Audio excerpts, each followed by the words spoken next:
Supreme Court gibasura ang apela sa 5 ka mga estudyante nga wala gipa-graduate sa St. Teresa's College tungod sa mga gingong laway nga photo sa Facebook ni adtong 2012. Si Daryl Anunciado sa report.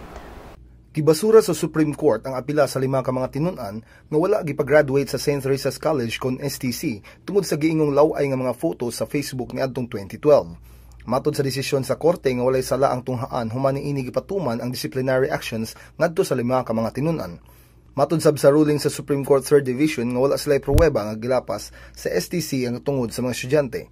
Ang kaso kalabot sa desisyon sa STC nga dili patungahon ang mga tinun-an sa ilang high school graduation rights niadtong Marso 29 tuig 2012 tungod kay nakalapas kini sa balaod sa tunghaan diin giban ang pagsulob og mga puok nga attire. Ang mga hulagway gipost sa Facebook nga nagpakita sa usa sa 5 ka mga tinun-an na nagkupot og sigarilyo ug botilya sa ilimnon. Upat sa 5 ka mga estudyante ang nipasaka og kaso ug nihangyo sa korte nga pugnan ng eskwelahan sa pagpatuman sa mga sanction. Ang representante sa mga tinun-an nga si Attorney Cornelio Mercado niingon nga ilang gidawat ang desisyon sa Korte Suprema. Samtang ang Supreme Court 3rd Division Justices ni pahinumdum sa mga social networking users nga mahimong responsable tungod kay dili maprotektahan sa korte ang usa ka tawo kung kini mismo walay gibuhat aron taguan ang usa ka butang sa iyang private zone. Kini si Daryl Anunciado alang sa Sunstar Pilipinas.